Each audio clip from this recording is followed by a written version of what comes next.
Messieurs les ministres, mesdames et messieurs les rapporteurs, mes chers collègues, les sécheresses, incendies, disparitions d'espèces, canicules et tempêtes se succèdent à un rythme de plus en plus violent et fréquent. Chaque degré supplémentaire devrait réduire de 20% les ressources en eau.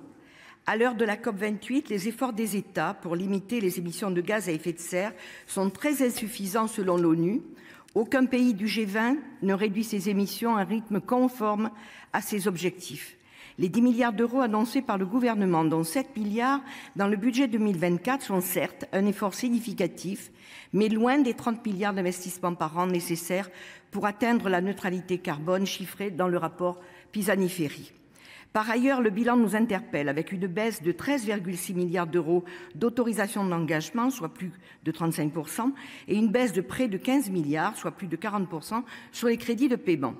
Ces économies qui résultent des baisses appliquées, entre autres, sur les chèques énergie, remettent en cause la protection de nos concitoyens qui subissent de plein fouet la hausse des prix de l'énergie. La rénovation thermique est un des principaux remparts contre l'explosion des prix de l'énergie et un levier de la transition écologique. La précarité énergétique, qui concerne 12 millions de ménages, est une priorité tant elle agit sur le climat, la santé et le pouvoir d'achat des plus modestes. 65 000 rénovations performantes ont été financées par l'ANA en 2022 et 90 000 sont escomptées pour 2023. Nous sommes loin encore des 200 000 rénovations avancées par la Première ministre pour 2024.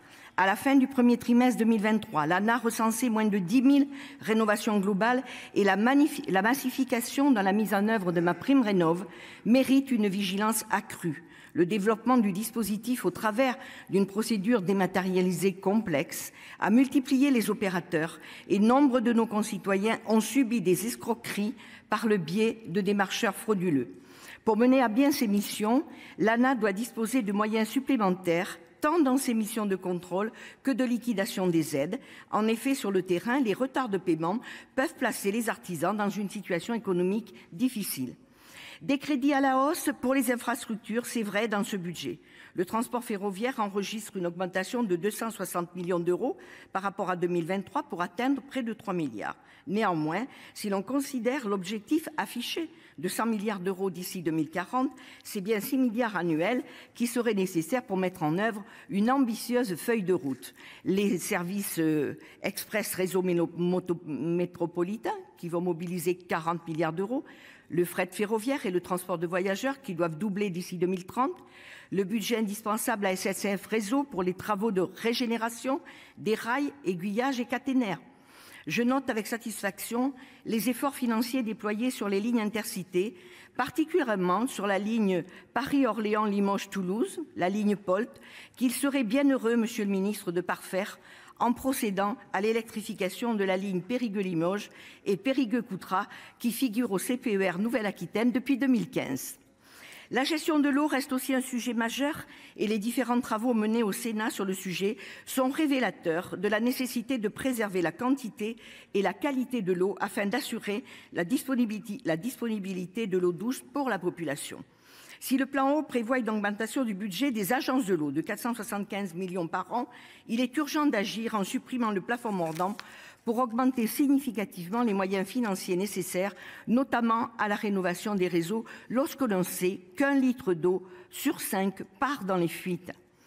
Les fonds d'accélération de la transition écologique, le fonds vert, porté à 2,5 milliards d'euros, est une bonne chose, mais son augmentation est encore trop timide pour affronter le défi de la rénovation des bâtiments publics qui représente 81% de la consommation énergétique des communes. Cette situation est d'ailleurs à mettre en relation avec la non-indexation de la DGF sur l'inflation qui, de notre point de vue, constitue un contre-signal inquiétant au moment où précisément la transition écologique induit des investissements publics conséquents pour les collectivités.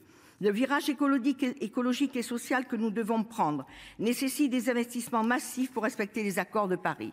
La réussite de la bifurcation écologique est conditionnée par un changement de logique économique qui doit s'appuyer sur le développement des services publics en capacité de répondre aux enjeux sociaux, humains et écologiques pour ne laisser personne au bord de la route et dans des domaines aussi essentiels que l'énergie, la mobilité et l'accès à l'alimentation.